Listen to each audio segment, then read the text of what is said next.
क्योंकि देखिए एक नियम बताया गया कि विद्या सदैव उसको देनी चाहिए जो अधिकारी है। यदि अनधिकारी को विद्या दे देते हैं तो विद्या श्राप देती है देने वाले को।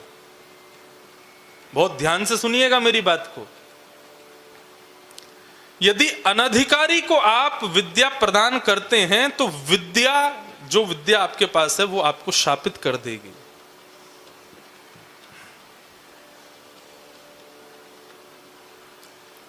कविराज कालिदास, उनका अंत एक अयोग्य को विद्या देने से हो गया था।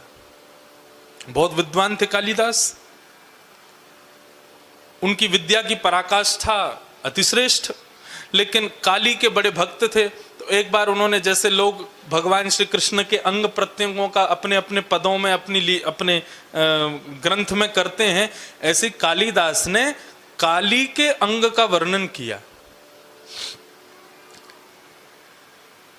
तो कालिदास से एक अपराध हो गया। अब इसको अपराध नहीं कहेंगे, क्योंकि बड़े जन जो कुछ भी करते हैं वो हमको शिक्षा देने के लिए करते हैं, भले उससे उनका अनहित हो जाए। कालिदास से क्या हो गया कि उन्होंने काली के रूप का वर्णन किया, तो काली तो मां है, उनके रूप का वर्णन किया, भुजाओं का वर्णन किया, पैरों का वर्णन किया, सब ठीक था, लेकिन काली की जंघा का वर्णन कर दिया, जो कि अपराध है। वो मां है, आप मां के अंग प्रत्यंगों का वर्णन नहीं कर सकते, वो वर्णन योग्य नहीं है। लेकिन कालिदास के मन में ये विकार नहीं था, पढ़ने वालों में तो विकार है। कालिदास ने वर्णन कर दिया, पढ़ने वालों ने उस पर ऑब्जेक्शन कर दिया, बोले कि काली की जंघा का वर्णन कर रहे हैं। सब क्रोधित हो गए कालिदास से। कालिदास से क्रोधित हुए तो जिस राज्य में वो रहते थे वहां के सब लोगों ने कालिदास को देश निकाला करने के लिए राजा को प्रेशर दिया, बोले इनको निकालो यहां से, इन्होंने बहुत बड़ा अपराध किया है। राजा कालिदास के शिष्य थे, लेकिन फिर भी एक राज्य पदवी पर होने के कारण प्रजा की सुनना उनका अधिकार था। उन्होंने कालिदास को निकाल दिया। कालिदास दूर नगर में कहीं रहने लगे। बहुत समय बीत जाने के बाद में एक दिन राजा का मन बड़ा व्यथित हो गया, व्याकुल हो गया। मन में सोचने लगा, मेरे गुरुदेव ने इतने अच्छे अच्छे काम किए, हमने केवल एक अपराध के पीछे सब छोड़ दिया। उन्होंने एक अपराध किया और हमने उनकी सारी कृपाओं को भूल गए। बहुत बड़ी गलती हो गई, उनको देश से निकाल के मैंने बहुत बड़ा अपराध कर दिया, मेरे गुरुदेव को वापस लाओ। खोजने लगे तो कालिदास मिले नहीं। तब राजा विद्वान था, कालिदास का शिष्य था, तो राजा ने एक श्लोक लिखा और वो श्लोक आधा लिखा और कहा कि भाई जो इसको पूर्ण कर देगा मैं उसको 100 सोने की मोहर दूंगा, क्योंकि राजा जानता था सिवाय कालिदास के इसको पूरा कोई नहीं कर सकता। श्लोक क्या था? कमलेत कमलोत्पत्ति श्रूयते न तु दृश्यते। आधा श्लोक। कमल से कमल उत्पन्न होता है, ये केवल सुना गया है, देखा कभी नहीं गया।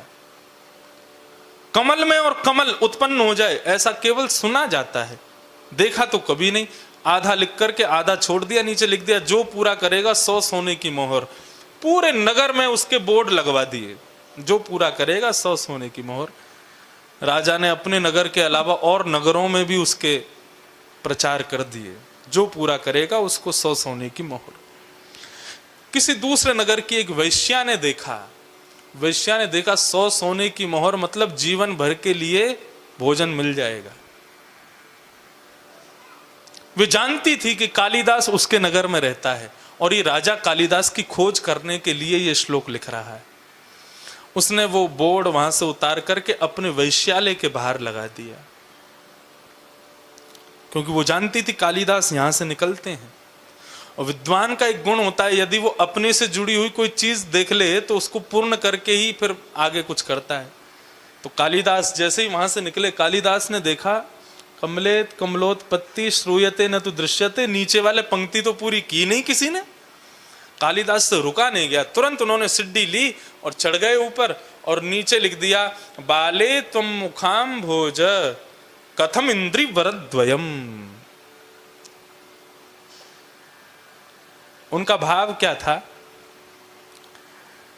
कमल से कमल उत्पत्ति होती है, सुना गया है, देखा नहीं गया।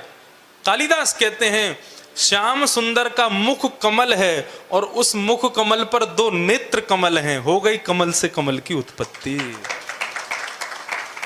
ठाकुर जी का मुख कमल है और उस मुख कमल पर 2 नेत्र कमल हैं, तो कमल से कमल उत्पन्न हो गया।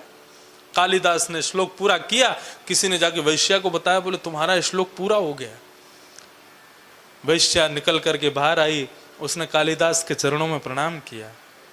उसने कहा 100 सोने की मोहर तो मेरे नाम हो गई, लेकिन राजा को यदि कालिदास मिल गया तो क्या पता उसने मुझे मोहर नहीं दी तो, क्योंकि श्लोक तो इन्होंने पूरा किया है।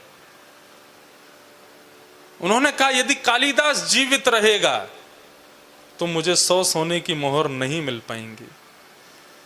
छल करके कालिदास को अपने घर में ले आई, आप मेरे यहाँ थोड़ा प्रसाद पा लीजिए। कालिदास भी कृपा करने के भाव से उनके घर में गए। वैश्या ने घर का दरवाजा बंद किया और जल में किसी व्यंजन में विष मिलाकर के कालिदास को दे दिया। कालिदास की मृत्यु हो गई और उनका शव एक नदी में फेंक दिया। और वैश्या ने जाकर के वो मंत्र जो पूरा हुआ था वो जाकर के राजा के सामने प्रस्तुत कर दिया। राजा ने जैसे ही श्लोक देखा, वैश्या से बोले किसने लिखा है ये? वैश्या बोली मैंने लिखा है। तुरंत राजा ने तलवार निकाल दी। बोले तुम एक नगर की वैश्या और तुम्हारे मन में इतना पवित्र भाव हो ही नहीं सकता, सच बताओ किसने लिखा है। बंदियों ने, सैनिकों